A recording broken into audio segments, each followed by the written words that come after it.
কখনো খেয়াল করেছো কিনা আমি জানি না, কিন্তু একটি চায়ের কাপে ভেজানো সামান্য বিস্কুটটিও আমাদেরকে অনেক বড় একটা শিক্ষা দিয়ে যায়।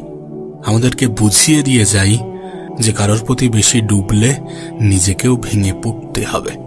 জানো, জীবনের বেশিরভাগ ক্ষেত্রে সবসময় চুপ থাকাটা কেন বেশি প্রয়োজন? নিজের মূল্য বোঝাতে চুপ থাকাটা কেন বেশি প্রয়োজন? খুচরো পয়সার আওয়াজ সবসময় বেশিই হয়, কিন্তু বেশি টাকার নোটে কোনো শব্দ নেই। এটা তোমাকে আমাকে অনেক সহজে বুঝিয়ে দিয়ে যায় যে নিজের মূল্য বোঝাতে সবসময় চিৎকার করার কোনো প্রয়োজন নেই। একটু চুপ থাকো, একটু চুপ থাকো, একটু সঠিক সময়ের অপেক্ষা করো। সময় তোমার হয়ে তোমার জবাবটা ঠিকই দিয়ে দেবে। এ পৃথিবীর সবথেকে দামি জিনিসগুলির মধ্যে একটি হচ্ছে আত্মসম্মান। এর থেকে মূল্যবান এ পৃথিবীতে খুব কম জিনিসই আছে। তাই কেউ তোমাকে একবারের জন্যও ছোট করলে তাকে চিনে রাখো এবং তার থেকে নিজের দূরত্ব একটু বজায় রাখার চেষ্টা করো। মনে রেখো, প্রশ্রয় পেলে সে একই ভুল বারবার করবে। কাউকে ক্ষমা করে দাও, কিন্তু দ্বিতীয়বার আঘাত দেওয়ার সুযোগ করে দিও না। না, তোমার কি মনে হয় না যে সকল মানুষের সাথে তোমার মনের খুব একটা বেশি মিল নেই, যে সকল মানুষের সাথে তোমার চিন্তা ভাবনার খুব একটা বেশি মিল নেই, তাদের থেকে তোমার দূরত্বটা বজায় রাখা উচিত? কারণ সাধারণত যেখানে মনের মিল থাকে না, যেখানে চিন্তা ভাবনার মিল থাকে না, সেখানে তর্কটা একটু বেশিই হয়। আর এই সিচুয়েশনে ওই মানুষগুলো কখনোই তোমাকে বুঝতে চাইবে না। আর তুমি তো এটা জানো যে কেউ যদি বুঝতে না চাই, তাহলে তাকে বোঝাতে যাওয়াটা বোকামি ছাড়া আর কিছুই নয়। দেখো, জীবন যতদিন আছে নিজের মতো করে বাঁচার চেষ্টা করাটা প্রয়োজন, নিজের মতো করে বাঁচাটা প্রয়োজন। একটা কথা মনে রেখো, সকাল যতক্ষণ না পর্যন্ত হচ্ছে ততক্ষণ পর্যন্ত বাগানের ফুলটিও জানে না সে শ্মশানে যাবে নাকি মন্দিরে। জীবনে যত বেশি সামনের দিকে এগোতে থাকবে, ততই এটা বুঝতে পারবে যে কখনো কখনো তুমি যতই ভালো হও না কেন, যতই অন্যের জন্য নিজেকে বিলিয়ে দাও না কেন, যতই কষ্ট সহ্য করো না কেন, কিছু মানুষের কাছে তবুও তুমি ভালো হতে পারবে না। কিছু মানুষের মন তবুও তুমি রাখতে পারবে না, কিছু মানুষের মনে তবুও তুমি জায়গা করতে পারবে না। আসলে বাস্তবতাটা কি জানো? যে তুমি মানুষ, টাকা না। টাকা হলে সকলের কাছে প্রিয় হতে, টাকা হলে সকলে তোমাকে যত্নে রাখার চেষ্টা করত, টাকা হলে সকলে তোমার মূল্যটা বুঝত। তাই সব থেকে ভালো হয় নিজের জীবনটাকে নিজের মতো করে অতিবাহিত করার চেষ্টা করো। একটু খেয়াল রেখো যেন অন্যের মন রাখতে গিয়ে নিজেই নিজেকে না কষ্ট দিয়ে ফেলো। বিশ্বাস করো, জীবনে যত বেশি খারাপ সময় আসবে তত বেশি মানুষ চিনতে পারবে।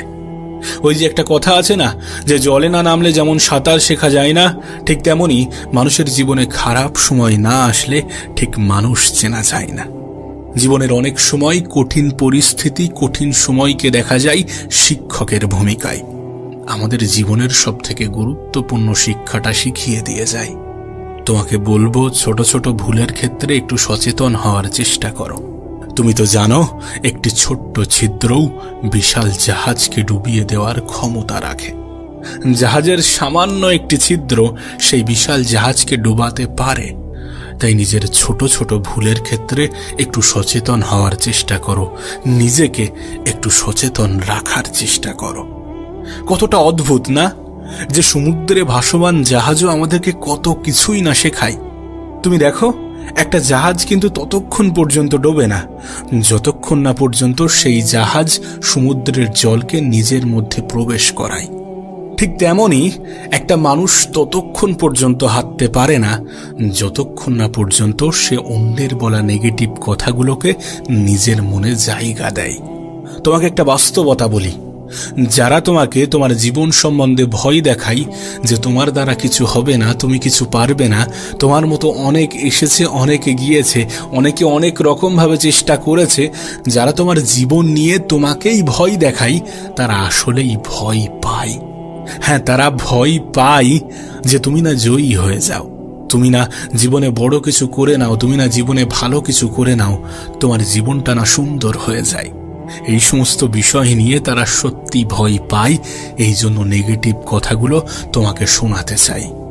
বুদ্ধিমান মানুষগুলো এই সমস্ত নেগেটিভ কথা বলা মানুষগুলোকে নিজের জীবনে প্রশ্রয় দেয় না। বুদ্ধিমান মানুষগুলো সকলকে গুরুত্ব দিতে দিতে নিজেকে ভুলে যায় না। বুদ্ধিমান মানুষগুলো খারাপ সময়ে নিজের উপরে বিশ্বাস হারায় না। বুদ্ধিমান মানুষগুলো নিজেই নিজেকে সন্দেহ করে না। বুদ্ধিমান মানুষগুলো নেগেটিভিটির দিকে ঠেলে দেওয়া মানুষের সাথে নিজের সম্পর্ক রাখে না। দেখো, জীবনের একটা বাস্তবতা তোমাকে বলি। আমি জানি এটা শুনতে অনেকটা খারাপ লাগতে পারে, আমি জানি এটা মানতে অনেকটা অসুবিধা হতে পারে, কিন্তু বাস্তবতাটা কি জানো? মানুষের প্রিয় হতে গেলেও কিছুটা হলেও অর্থনৈতিক যোগ্যতা লাগে। যার কাছে অর্থ নেই সেই মানুষটা কখনো কারোর কাছে প্রিয় হয় না। একটা নির্দিষ্ট সময় পরে তুমিও তোমার পরিবারের কাছে হয়তোবা বোঝা হতে শুরু করবে। কথাগুলো শুনতে মানতে সত্যি একটু খারাপ লাগতে পারে, কিন্তু বিশ্বাস করো এটাই সত্য। নিজের জীবনের একটা ছোট্ট অভিজ্ঞতা তোমাকে শেয়ার করি। নিজের দুর্বলতা কখনো কাউকে জানাতে যেও না, কখনো কাউকে বোঝাতে যেও না, কখনো কাউকে শোনাতে যেও না। অর্ধেক লোকই তোমার কষ্টটা বুঝবে না, আর বাকি অর্ধেক লোক তো উপহাস করবে তোমার দুর্বলতা নিয়ে। কিছু মানুষ তো দুর্বলতার সুযোগ নেওয়ারও চেষ্টা করবে। আমি তো বলবো, যখন তোমার দুর্বলতাগুলো সৃষ্টিকর্তা অন্য মানুষের থেকে আড়াল করে রেখেছে, তুমিও আড়াল করে রাখার চেষ্টা করো। আর সত্যি বলতে, নিজের কাছেও নিজের দুর্বলতা হাইলাইট করো না, কারণ তুমি যখন তোমার দুর্বলতাগুলোর দিকে একটু বেশি তাকাবে, তখন তোমার ক্ষমতাগুলো তোমার কাছে ঝাপসা মনে হবে। তখন একটু বেশি যেন নিজের উপরে সন্দেহটা বাড়বে। তার থেকে ভালো নিজের ক্ষমতার দিকে তাকাও, নিজের ক্ষমতার দিকে দেখো। দেখো, এমনটা তো নয় যে উপরওয়ালা তোমাকে দুর্বল করে পাঠিয়েছেন। নিশ্চয়ই তোমাকে অনেক বেশি ক্ষমতার অধিকারী বানিয়েছেন। নিজের ক্ষমতার দিকে তাকানোর চেষ্টা করো, নিজের চরিত্রকে সাজানোর চেষ্টা করো। কারণ একটা সময় পরে সকলেরই মনে হয় যে নিজের শরীরকে প্রয়োজনের থেকে বেশি সাজানোর থেকে নিজের চরিত্রকে সাজানোটা প্রয়োজন। হ্যাঁ, এটা ঠিক যে মানুষ শারীরিক সৌন্দর্যের প্রতি একটু বেশিই যেন আকৃষ্ট হয়, কিন্তু শারীরিক সৌন্দর্য বয়সের সাথে সাথে নিভে যায়, বয়সের সাথে সাথে নষ্ট হয়, বয়সের সাথে সাথে ধ্বংস হয়। কিন্তু একজন মানুষের চরিত্রের প্রশংসা সারা জীবন হয়ে যায়। তুমি দেখো, পৃথিবীতে নেই এমন অনেক ব্যক্তিকে নিয়ে আজও আলোচনা হয়, কিন্তু অবশ্যই সেটা তাদের শারীরিক সৌন্দর্যের জন্য নয়। তাদের চরিত্রটাই তাদের আলোচনার, তাদের প্রশংসার মূল কেন্দ্রবিন্দু হয়ে দাঁড়ায়। সুতরাং একটা নির্দিষ্ট সময় পরে যদি তোমাকে স্মরণ করা হয়ে থাকে, তাহলে অবশ্যই তোমার চারিত্রিক বৈশিষ্ট্যের জন্যই স্মরণ করা হবে, নাকি তোমার শারীরিক সৌন্দর্যের জন্যে। বাস্তবে আজকের দিনে সৌন্দর্য মানে হয়তোবা একটা অসাধারণ মুখমণ্ডলের উপস্থিতিকে বোঝায়, কিন্তু প্রকৃত অর্থে সৌন্দর্য মানে এগুলো নয়। সৌন্দর্য মানে একটা অসাধারণ মন, একটা অসাধারণ হৃদয়, একটা অসাধারণ আত্মা। বাস্তবে এই সকল জিনিসগুলো যার কাছে আছে, সেই তো প্রকৃত সুন্দর। তোমাকে একটা কথা বলি, শোনো। যদি কখনো কোনো ভুল ট্রেনে উঠে পড়ো, তাহলে অবশ্যই দ্রুত সেই ট্রেন থেকে নেমে যেও, পরের স্টেশনে সেই ট্রেন থেকে নেমে যেও। কারণ তুমি যতটা দূর পর্যন্ত এগিয়ে যাবে, ফিরে আসার পথটা ততটাই বেশি হবে। এখানে ট্রেন তো শুধু একটা অজুহাত মাত্র, একটা উদাহরণ মাত্র। বিশ্বাস করো, এটা তোমার জীবনের ক্ষেত্রেই প্রযোজ্য। একটু ভাবনা চিন্তা করে দেখো, এটা তোমার জীবনের ক্ষেত্রেই প্রযোজ্য। আসলে জীবন তো মোমবাতি নয়, তবুও নিভে যায়। মনটা আয়না নয়, তবুও ভেঙে যায়। স্বপ্নগুলো পাখি নয়, তবুও উড়ে যায়। আর মানুষ আবহাওয়া নয়, তবুও সময়ের সাথে বদলে যায়। সত্যি বলতে, জীবনে ভালো থাকতে গেলে কিছু মানুষ থেকে নিজের দূরত্ব বাড়ানোটা প্রয়োজন। প্রথমত ব্যস্ত মানুষ, দ্বিতীয়ত স্বার্থপর মানুষ। তুমি দেখবে ব্যস্ত মানুষগুলো নিজের ইচ্ছা মতোই কথা বলে, আর স্বার্থপর মানুষগুলো নিজের প্রয়োজনেই কথা বলে। তাই এই দুই ধরনের মানুষ থেকে একটু দূরে থাকার চেষ্টা করো। দেখো, দিন শেষে তুমি এটা অনুভব করবে যে কিছু মানুষ তোমাকে সত্যি ব্যবহার করার চেষ্টা করবে, কিছু মানুষ সত্যি সুযোগের সৎ ব্যবহার করার চেষ্টা করে। দিন শেষে তুমি এটা অনুভব করবে যে খুবই স্বল্প সংখ্যক মানুষই আপন হবে, বেশিরভাগ মানুষই আপন হওয়ার অভিনয় করবে। দিন শেষে তুমি যখন আপন মানুষগুলোকে খুঁজতে যাবে, সর্বপ্রথম তুমি নিজেকেই পাবে। কারণ নিজের থেকে অধিক আপন কেউ হয় না, নিজের থেকে অধিক প্রিয় কেউ হয় না। বিশ্বাস করো, অনেক সময় আমাদের আপন মানুষগুলোই আমাদেরকে ভালো থাকতে দেয় না।